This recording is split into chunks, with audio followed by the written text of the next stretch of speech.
can figure out how many people are in their offices, or if it's an event space, like how many people are there. So they can figure out those analytics, because that's actually like pretty useful information. You could do a lot with it. And so it's like computers that are just interacting with our environment more seamlessly. Yeah, if it's 82% full, then turn on the AC, I don't know. Or like turn it to like a specific setting. Right now, this is Home Court is a basketball training app, and it's actually like what I'm working on right now. I'm just trying to figure out what other sport it should be. So this is actually like a startup idea that I'm currently most passionate about. And it's using your mobile camera to automatically classify your shots, telling you the accuracy, your release trajectory, release time, speed, vertical. This is just using computers to better improve your human experience. Like, that's pretty fucking sick, honestly. And the final example of like a human representation NLP is just like talking. AirPods could be like, if you actually use them to like work with the world, that'd be pretty crazy. Smart speakers, there's so many out there right now. So like, this is maybe the most exciting place. The space that I'm most excited right now is just like representations, interfaces that map to all of our senses. Using speech, using vision, using like your hands, but not as keyboard and mouse, but like as objects that can pick up things, throw them, interact with them tactilely. So yeah, that's like some pretty cool stuff there. There's philosophy, there's history. We haven't gone there yet, but you guys can do that if you want to. It's all right here. But yeah, that was 2 hours. That was really awesome.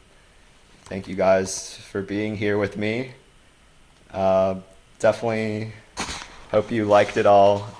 This is my first workshop, but thanks for letting me like experiment with you guys. I enjoyed it a lot.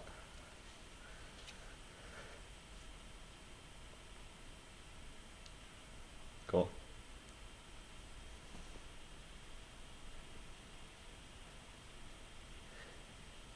So I'll send an email with the video when I upload it to YouTube, and I'll send you the link.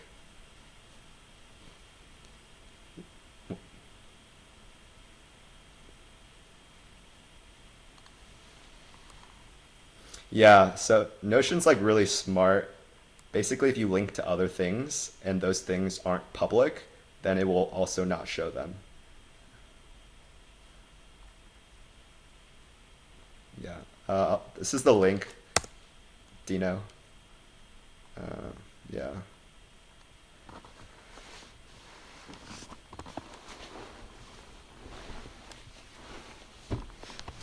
Yeah, for sure.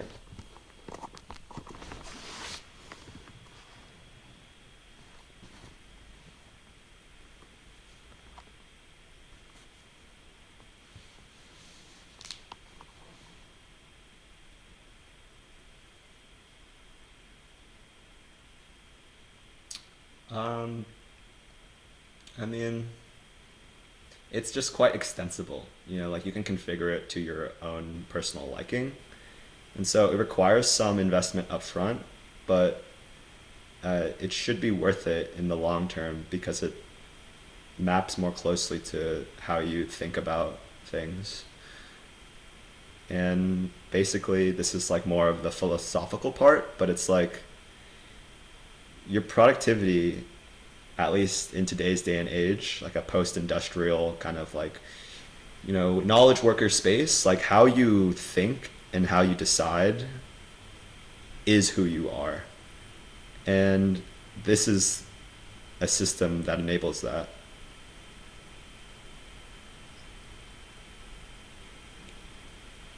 You could you could implement Para. People have implemented Para in different applications, but I'm not even implementing Para, right? Like this is a different framework that is only possible through Notion's feature set of having tables and relations and links. So the tool shapes what is possible, and hopefully I communicated enough of some of the philosophy and the principles, because at the end of the day, like, the technology will probably change, and in like 5 years, Notion will be disrupted by someone else. And the question is like what that product would be and like what capabilities it has, because that will allow you to do different things. And so you probably wouldn't use Notion when everyone just has like mixed reality HoloLenses, but you'd be able to do so many more interesting, cool things, which is why I think that's the future. And yeah, just like recognize that it's a tool, but like the tool is everything at the end of the day. I don't know. I didn't explain that very clearly. Okay.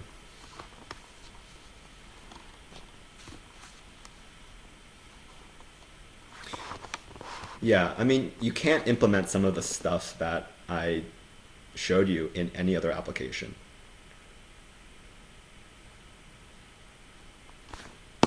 Mm-hmm.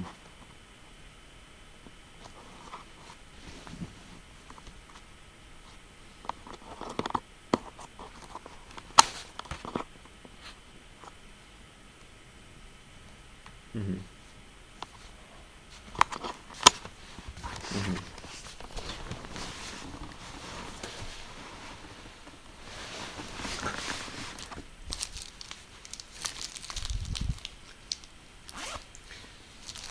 Yeah.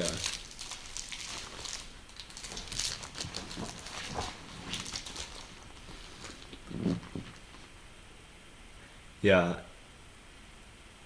I mean, they are pretty legit because it's like 15 people. They've been doing this for like 5 years now.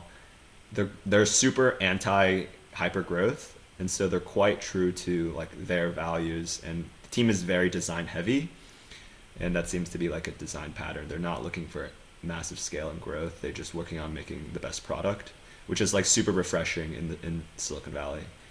Um, what? No, like, I'm working on my own project right now.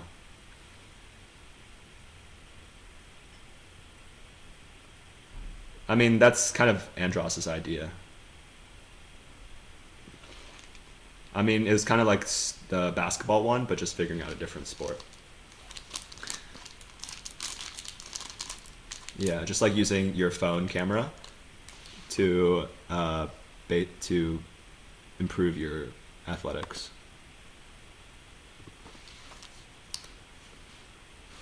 Uh, Post estimation is a pretty much solved problem, so I don't think it'll be that hard.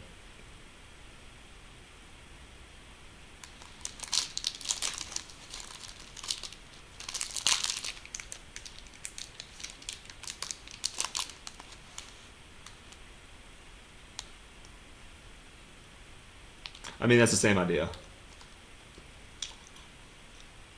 For sure. Cool. That sounds good.